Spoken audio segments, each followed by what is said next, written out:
டேய் எதுக்குடா? உங்க கல்யாணத்துக்கு வர முடியாம போயிருச்சு. டேய் லூசு பயல, அன்னைக்கு எவ்வளவு முக்கியமான விஷயத்துக்கு போயிருந்தேன், அதான்டா முக்கியம். சரி அதெல்லாம் விடு.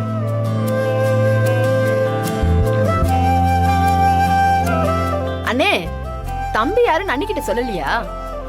சொல்லுங்க அண்ணே, அண்ணி சந்தோஷப்படுவாங்க.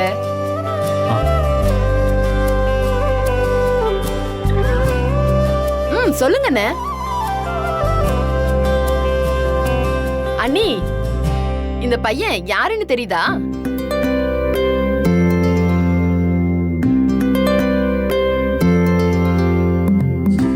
யாரு? இவன் தான் சண்முகம். இவனுக்காக தான் நாங்க எல்லாருமே காத்துட்டு இருந்தோம். இவன் படிக்க வசதி இல்லாம குடும்ப கஷ்டத்துக்காக மில்லுக்கு வந்தான். கரிகால அண்ணன் தான் அவன் நல்லா வரையறத பார்த்து அவனுக்கு ஆர்வம் அதுல இருக்குன்றத தெரிஞ்சுக்கிட்டு மதுரையில இருக்க ஓவிய கல்லூரியில படிக்க வச்சாரு.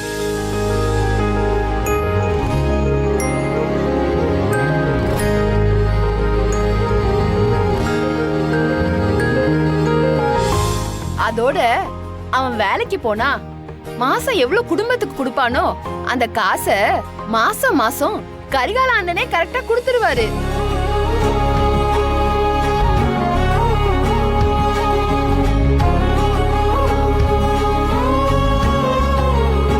உங்களுக்கு கல்யாணம் நடந்தப்ப அவனுக்கு ஒரு ஓவிய போட்டி இருந்துச்சு.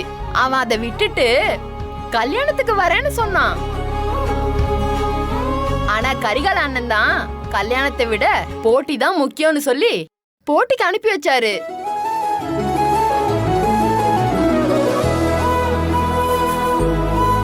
அந்த போட்டியில ஜெயிச்சியா இல்லையாடா? அண்ணே ஜெயிச்சனே. என்னடா சாதாரணமா சொல்ற? அண்ணே அந்த போட்டியில முதல் பரிசு இவன் தானே. சூப்பர்ரா. இத யாருமே என்கிட்ட சொல்லவே இல்லையே. அண்ணே அதை சொல்ல தானே இவன் நேர்லயே வந்திருக்கான். ஆமாண்ணே, ரொம்ப நன்றிண்ணே. தம்பி சண்முகா, நீ நல்லா வரைவியா? என்னம்மா கேட்டீங்க? நல்லா வரைவானா? இவன் வரைஞ்சதை பாத்தீங்கன்னா தத்ரூபமா உயிரோட இருக்கிற மாதிரியே இருக்கும்.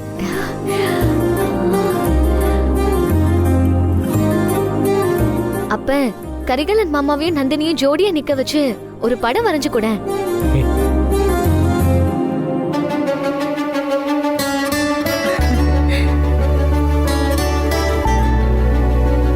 அவங்க சந்தோஷப்படுவாங்கல்ல. அதுக்கு என்ன, நீ வரைஞ்சிடுற நீ.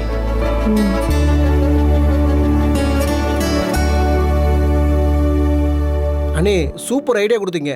நீங்களும் அண்ணனும் சேர்ந்து நில்லுங்க. உங்க 4 பேரையும் சேர்த்து நல்லாவே வரைஞ்சு கொடுத்துருங்க.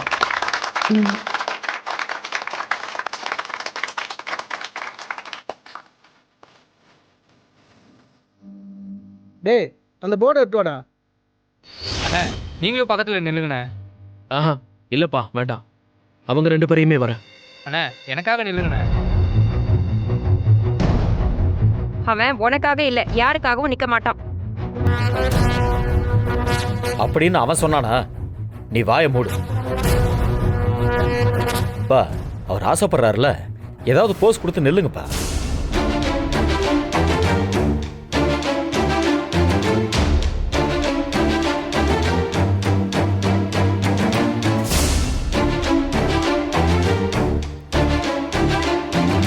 ரெண்டு பேரும் எதுக்கு விலகி நிக்கிறாங்க?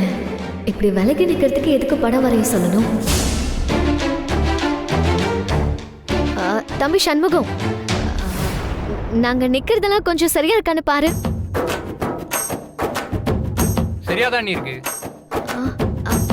இல்லப்பா அங்க பாரு, புருஷன் பொண்டாட்டி விலகி இருந்தா படம் வரையறப்போ நல்லா இருக்குமா? இல்ல நல்லா இருக்காது. தம்பி நீ எப்படி நிக்கணும்னு சொல்லு. இல்ல நீங்க தான் பக்கத்துல இருக்கீங்க, நீங்களே சொல்லுங்க நீ. சரி எப்படி நிக்கணும் நானே பண்ணி காட்டுறேன்.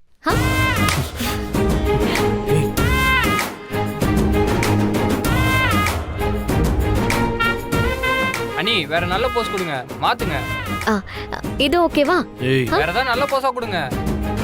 என்னடா இவ?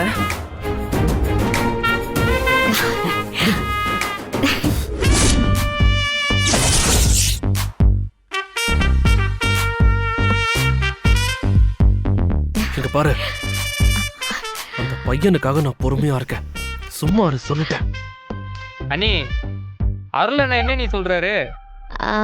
இன்னும் ஏதாவது போஸ் கொடுக்கட்டுமான்னு கேக்குறாரு. ஆ.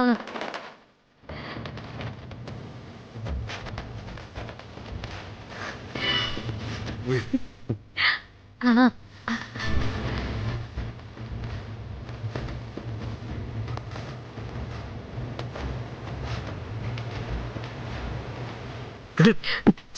நில்லுங்க பாபா. அண்ணி அண்ணன் இடுப்புல கை வச்ச மாதிரி ஒரு போஸ் கொடுத்தீங்கல்ல, அதை அவங்க கிட்ட சொல்லுங்க.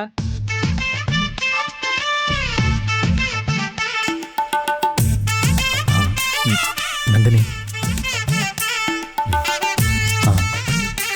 இல்லடா,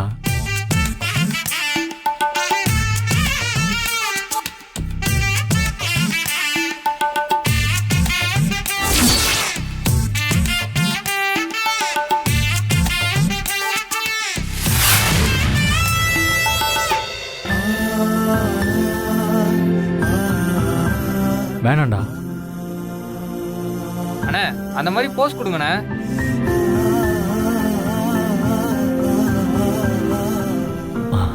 ஐயோ, இவ ஏற்கனவே நம்ம மேல கொலை வெறியில இருக்கா. இப்ப இவ இடுப்பை தொட்டு நான் நின்னா நம்மள நிஜமாவே கொன்றுவாளே. டேய் சண்முகம், வேற ஏதாவது கொஞ்சம் ஈஸியா சொல்றா. அண்ணே அது ஈஸி தானே, நில்லுங்கண்ணே.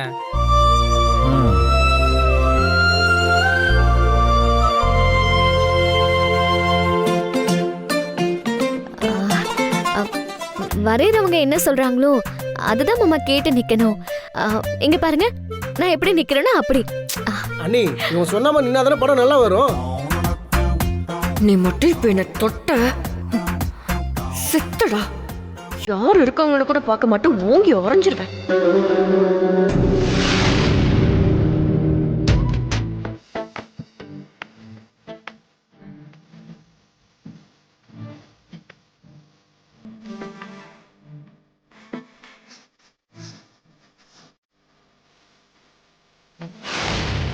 இது நல்லா இருக்குண்ணே, அப்படியே நில்லுங்க, வரைஞ்சிக்கிறேன்.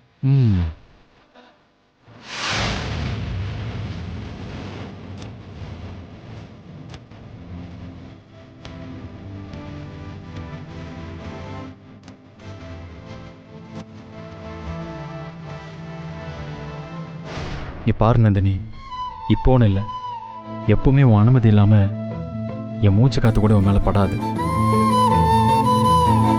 கொஞ்சம் சிரிச்ச மாதிரி இருங்க அண்ணி.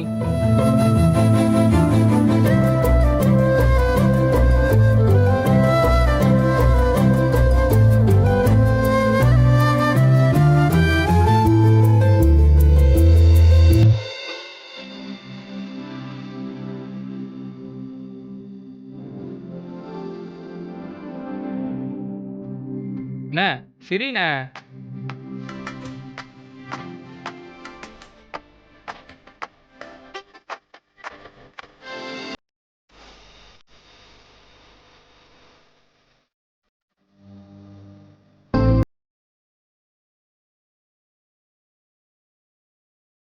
அண்ணி அப்படியே அசையாம இருங்க, நான் வரைஞ்சிடுறேன். டேய், அசையாம இப்படி எவ்வளவு நேரம் நிக்கணும்? நான் வரைஞ்சி முடிக்கிற வரைக்கும்.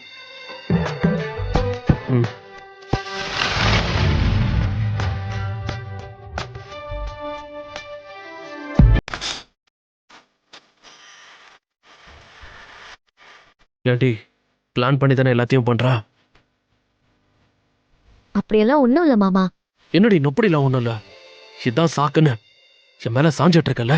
இப்படி கோமா பேசிட்டு இருந்தீங்கன்னா அப்புறம் சண்முகம் தம்பி வரைகிற படத்துல உங்க வாய்க்கோணலா தான் இருக்கும். கொன்றுவன் பாத்துக்கோ. மாமா, கொன்றுவனுக்கு நீங்க கோன்னு சொல்லும் போது தம்பி வரைஞ்சிட்டான்னு வைங்க, உங்க வாய்க்கோன்னு இருக்கும். கொன்றுவனுக்கு கோ சொல்றப்ப கோணலா தானே வாய் போகும். நக்கலாவா பேசிட்டு இருக்க? சத்தியமா சொல்றேன்டி, உன்னெல்லாம் என் லைஃப்ல மன்னிக்கவே மாட்டேன். உங்க தேக்கு மர தோல்ல நான் சாஞ்சுக்கிட்டே சொல்றேன், உங்க மனசு ஒரு நாள் மாறும், அப்போ நீங்க என்ன ஏத்துப்பீங்க. நான் செத்தாலும் அது நடக்காது. நான் உங்க கூட இருக்கிற வரைக்கும் சாவுன்னு ஒண்ணு வரவே வராது. அதுக்காக தானே மாமா நான் உங்க கூடவே இருக்கேன். அண்ணே ஆடாம அசையாம அப்படியே நில்லுங்கண்ணே, வரைஞ்சிடுறேன்.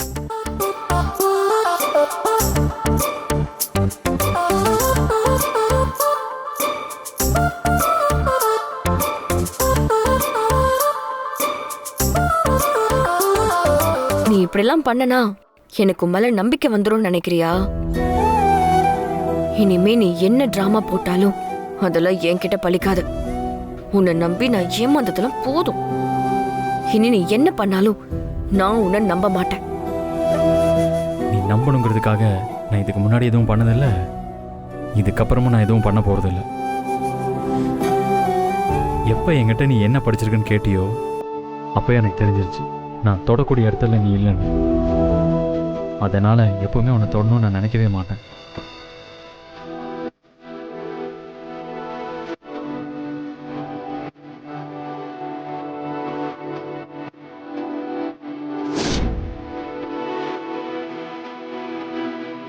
அண்ணா படத்தை வரைஞ்சிட்டேன், காட்டுறேன் பாருங்க.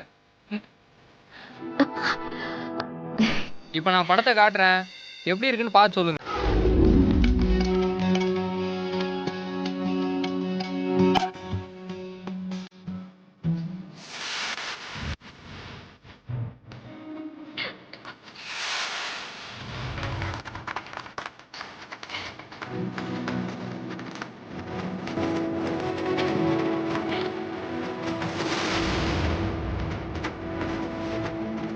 ஏய் சூப்பர்ரா.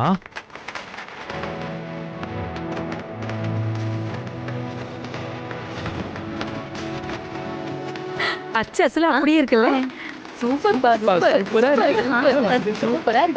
தம்பி சொன்ன மாதிரியே போட்டோ எடுத்த மாதிரி அப்படியே தத்ரூபமா வரைஞ்சிட்டியாப்பா. நன்றிங்க.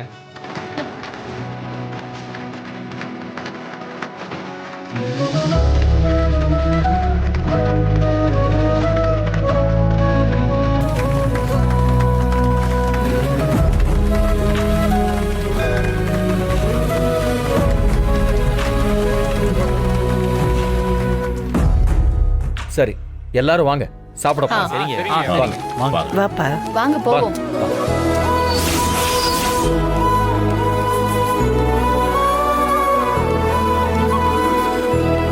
ஐயா நல்லா விருந்து கொடுத்தீங்க. கல்யாண சாப்பாடு மாதிரி சும்மா அசத்திட்டீங்க. ரொம்ப சந்தோஷம். அப்ப நான் கிளம்புறேங்க ஐயா. வரையா கிளம்புறோங்க ஐயா. நீங்க எல்லாரும் இங்க ரொம்ப வந்ததுல சந்தோஷம். எங்களுக்கு ரொம்ப சந்தோஷம். ஐயா உங்க வீட்டு விசேஷத்துல கலந்துக்கிறதுல எங்களுக்குலாம் ரொம்ப சந்தோஷங்க ஐயா. ரொம்ப ரொம்ப சந்தோஷம். சந்தோஷம். போயிட்டு வாங்க. கிளம்புறோங்க ஐயா.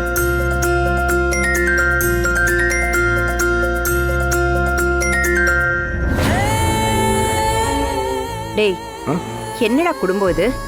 வந்ததெல்லாம் ஒரு ஆளுங்கன்னு சொல்லிட்டு வாசல் வரைக்கும் போயிட்டாங்க வழி அனுப்ப. அக்கா அதை பத்தி பேசினா நமக்கு தான் வெக்க கேடு. வாக்கா நீ.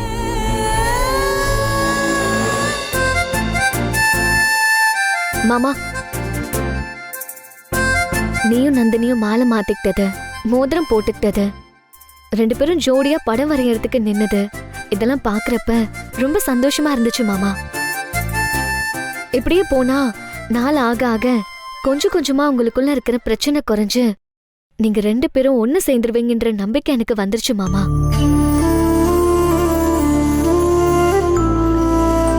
பாட்டி பாட்டி, சொல்லுமா. அடுத்து என்ன? அடுத்து என்னன்னா வந்தவங்க எல்லாம் போயிட்டாங்க. நாம நம்ம வேலையை பார்க்க வேண்டியதுதான்.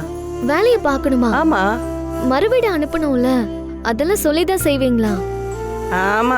நவகிரக மாதிரி 4 பேரு ஆளுக்கு மூஞ்சி திருப்பிட்டு நிப்பீங்க. இந்த லட்சணத்துல மறுவீடாம் எப்படி அனுப்புறது?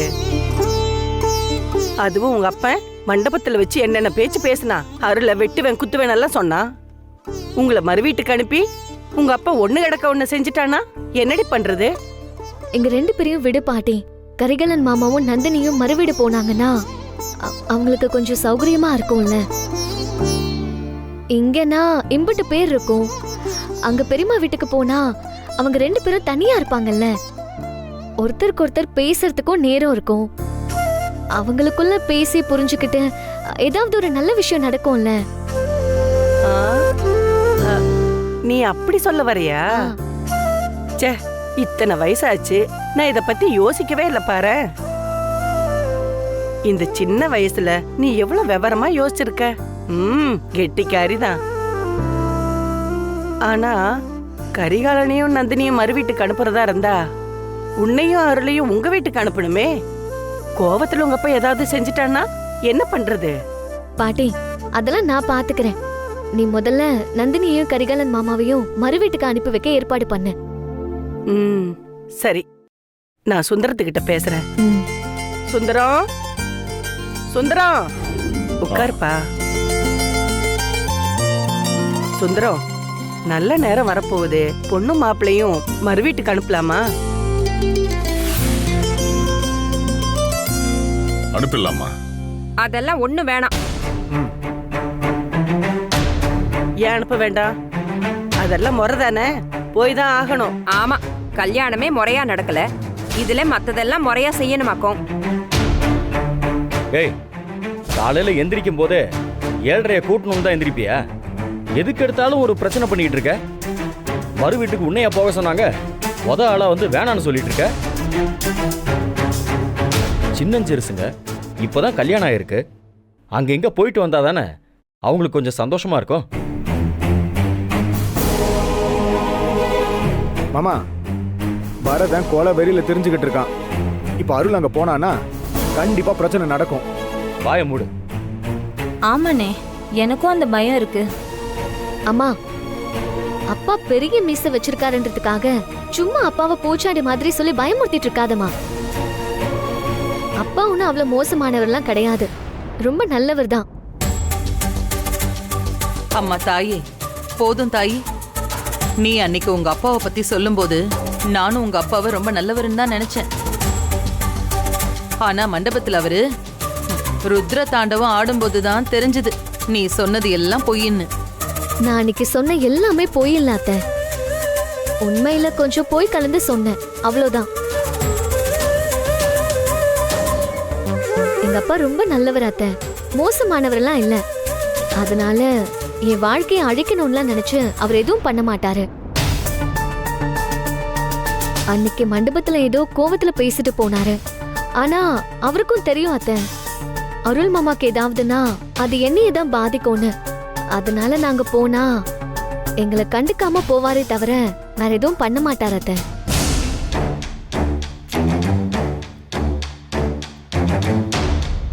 வரதன் பிரச்சனை பண்ண மாட்டான்னா மறு வீட்டுக்கு தாராளமா அனுப்பி வைக்கலாம். நீங்க எல்லாரும் முடிவெடுத்தா போதுமா? அங்க போக வேண்டியது ஏன் புள்ள, அவன் முடிவை கேட்க வேண்டாமா? எதுவா இருந்தாலும் அவனை கேட்டுட்டு பண்ணுங்க. சரி, கொஞ்சம் இரு. அருள், நந்தினி, கரிகாலன், கொஞ்சம் வரீங்களா?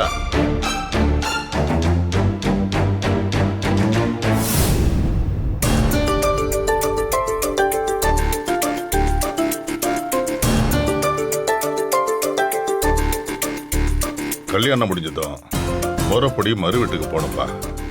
நீங்க மறு வீட்டுக்கு போனாதான் எங்க எல்லாருக்குமே சந்தோஷம். ஆனா உங்களுக்கு விருப்பம் இல்லாம நாங்க அதை செய்ய விரும்பல.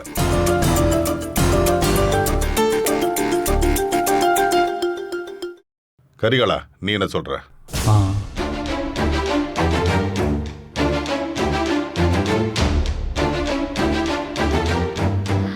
மாமா, போறேன்னு சொல்லு மாமா, போறேன்னு சொல்லு.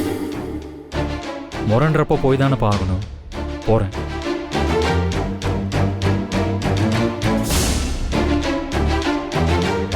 நந்தினி, நீ என்னமா சொல்ற?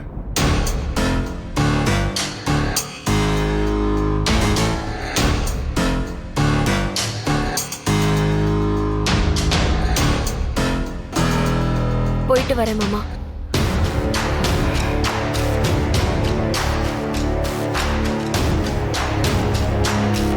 வானதி தயாரா தான் இருக்கா, அதனால அவகிட்ட கேட்க வேண்டிய அவசியம் இல்லை. அருள், நீ என்னப்ப சொல்ற?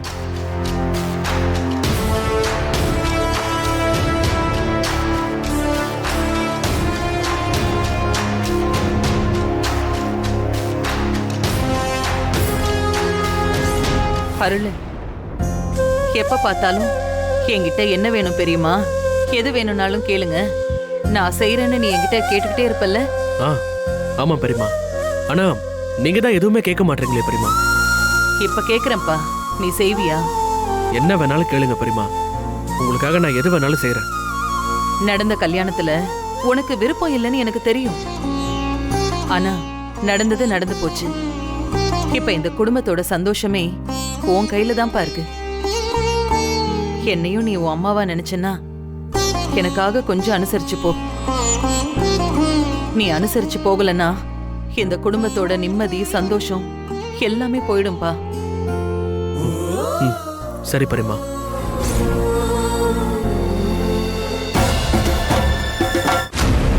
அருள் என்னப்பா? நான் போயிட்டு வரேன் பெரியப்பா.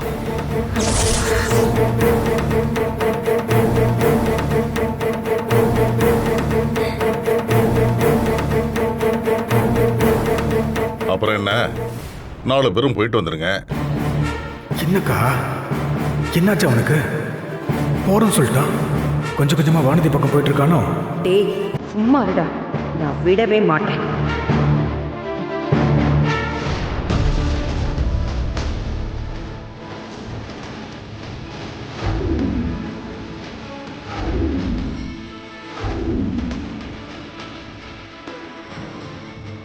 நான் நினைச்ச மாதிரி கரிகாலன் மாமாவும் நந்தினியும் மறுவீட்டுக்கு போறாங்க. அங்க போய் அவங்க 2 பேரும் மனசு விட்டு பேசணும். நந்தினி எப்படியாவது மனசு மாறி கரிகாலன் மாமாவை ஏத்துக்கணும்.